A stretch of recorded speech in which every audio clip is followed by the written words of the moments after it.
pessoal, bem-vindos a mais um programa de A a Z. Sou Rogério Calazans e tenho o imenso prazer de estar todos os dias de segunda a sexta-feira com vocês aqui na TV10 e também pelo Facebook da TV10, pela minha página no Facebook, Rogério Calazans Oficial, e você também pode acompanhar as minhas publicações no Instagram, Rogério Calazans, e também todos os nossos vídeos lá pelo YouTube, do canal Rogério Calazans. Avisa a tua família, os teus amigos, compartilhe, curta e comente os nossos conteúdos. Falei nessa semana um pouco sobre política maringaense, falei sobre também política nacional, contextualizamos um pouco aquela posição do ministro Alexandre de Moraes. Estranho, né? A pessoa não cumpre a lei ali, coisa tão básica, se coloca acima da legislação, acima de posicionamentos que todo cidadão comum tem que cumprir, e ele próprio não cumpre, mas está julgando todas as pessoas aí por crime de opinião. Enfim, muito estranho, infelizmente, essa é a situação que nós estamos vivendo no nosso país e nós precisamos zelar para que o nosso pensamento não seja tolhido, porque daqui a pouco o Big Brother Estado pode colocar todo mundo em fileira para que todos sejam iguais e pensem em conformidade como o Estado quer que a gente pense. É isso que tem acontecido e isso que tem que ser um objeto muito forte da nossa atenção. É muito importante que você comece a buscar a fonte dos seus pensamentos. Sabia disso? Que é muito importante. Eu quero desafiar você, inclusive, a fazer esse exercício. Porque você precisa ser uma pessoa autônoma, você tem que ter autonomia nas suas posições, nos seus pensamentos, naquilo que você faz, naquilo que você decide. Você tem autonomia? Uma pergunta que eu faço para você: você tem autonomia? Você é uma pessoa autônoma? Você é uma pessoa que decide por você mesmo? Quais são os padrões de decisão?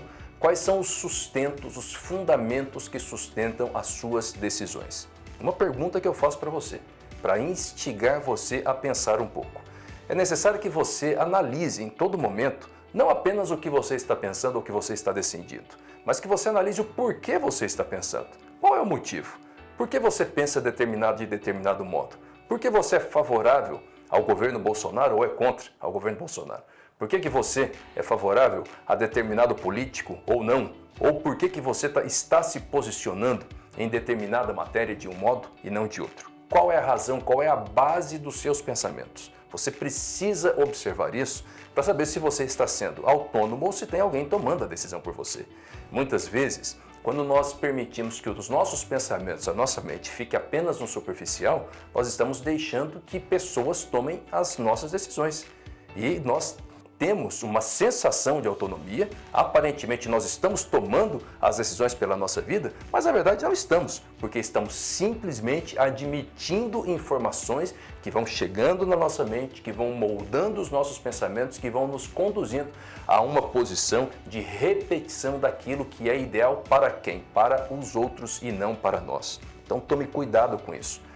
Qual é a origem dos seus pensamentos? Qual é a origem das suas decisões? Para que você tenha verdadeiramente autonomia nos seus pensamentos, o primeiro ponto que você precisa observar é sempre contestar as informações que chegam até você. Isso é verdade? Qual é a fonte? Comparado a que isso é verdade? Comparado a que isso é bom ou é ruim? Esses dias eu li uma matéria falando sobre desse debate todo que aconteceu no Brasil, né, sobre a questão do uso daqueles medicamentos, ivermectina, cloroquina, hidroxicloroquina, enfim. Né? O título da matéria ele era assim: mulher grávida morre em razão do uso da ivermectina. Eu peguei e achei aquilo interessante, porque é uma manchete muito forte, né? Uma manchete muito contundente, uma informação muito contundente. As pessoas que leem aquela manchete, elas ficam com aquela informação fixa. A mulher morreu em razão da ivermectina. Mas baseado em quê? Qual é o índice comparativo para dizer que essa mulher morreu? Eu preciso, para saber se o medicamento ele é eficaz ou não, e não estou aqui defendendo o medicamento, só estou citando como exemplo para vocês verem. Mas para eu chegar a uma conclusão quanto ao medicamento, eu precisaria saber, por exemplo, quantas mulheres grávidas tomaram o medicamento e não morreram, e que tipo de reações elas tiveram. Sem essa informação, aquela manchete dizendo que a mulher grávida morreu depois de tomar a ivermectina, é uma informação distorcida, porque ela não tem um índice de referência que possa validar essa informação. Então eu vou tratar aquela informação simplesmente como um dado isolado, mas não como algo que me leva a uma conclusão para dizer se o remédio é eficaz ou não. Entenderam ou não? Porque se eu concluo a partir dessa manchete que o remédio não é eficaz, eu estou pensando conforme quem fez aquela manchete quer que eu pense, e eu não tenho autonomia no meu pensamento. É necessário que em tudo na sua vida você busque o índice que dá a referência para aquela informação. Se você está numa mesa de jantar, de almoço, conversando, alguém fala alguma coisa para você, você não precisa se tornar uma pessoa absolutamente chata, mas na sua mente, antes de você acolher a informação que está sendo passada para você, questione-se qual é o índice de referência que sustenta aquela posição. Comparado a quê? De onde vem essa opinião? Com que base isso está sendo dito? A quem interessa essa informação? Busque fontes alternativas de informação e vou repetir, sobretudo busque o índice de referência que sustenta aquela informação, porque a nossa mente só funciona mediante comparações. Você só sabe que algo é bonito porque você tem a referência do feio. E o contrário, você só sabe que algo é grande se você tem a referência do pequeno. Não é verdade? Um carro grande é porque eu sei o que é um carro pequeno.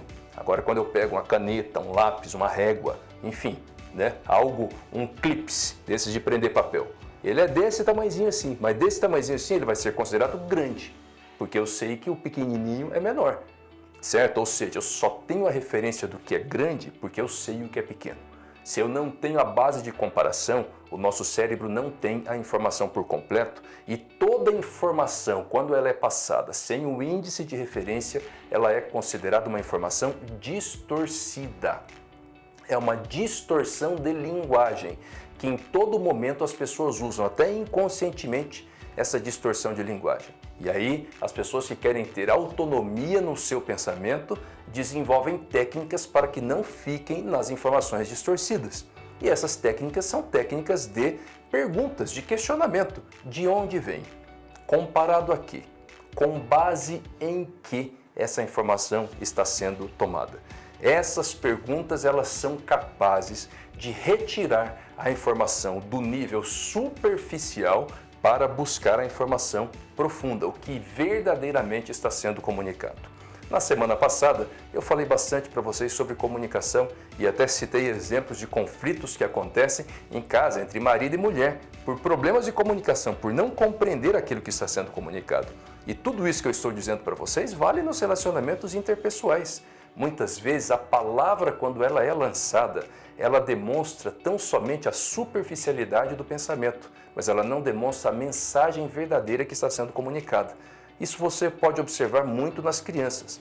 Uma criança, ela começa a fazer birra, ela grita, ela chora, porque na verdade ela quer um momento de atenção, porque ela quer comer um doce, porque aconteceu alguma coisa. Ou seja, o que ela está comunicando não é o grito, não é o choro, tem uma mensagem por trás daquilo. A comunicação que está ali, na verdade, é algo que aconteceu, é algo que ela quer e o modo como ela está expressando é por meio do choro, é por meio da birra, é por meio do grito. Nós, adultos, muitas vezes, porque nem sempre, muitas vezes não utilizamos do choro, da birra e do grito, mas utilizamos da linguagem distorcida. É aquela história, sabe, como as pessoas costumam até brincar com isso, A mulher conversa com o marido, pergunta para a mulher o que foi, ela fala nada.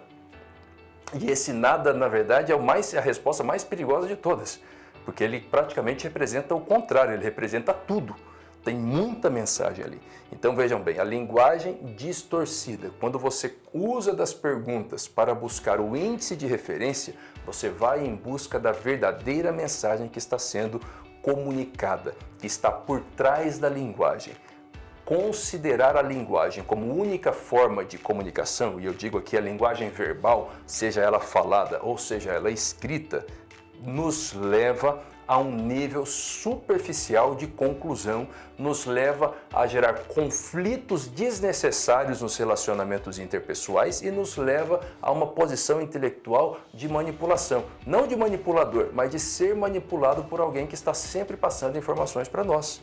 No caso, voltando para aquele exemplo que eu citei no início, da mulher grávida que morreu em razão de tomar a ivermectina. Se eu pego e faço as perguntas, se eu busco o índice de referência, eu consigo não ser manipulado e compreender aquela informação como uma informação individual e não como um conceito. A mensagem passada por quem escreveu era na tentativa de manipular o meu pensamento, mas a possibilidade de fazer perguntas me alertou para isso. Deus te abençoe, um ótimo dia.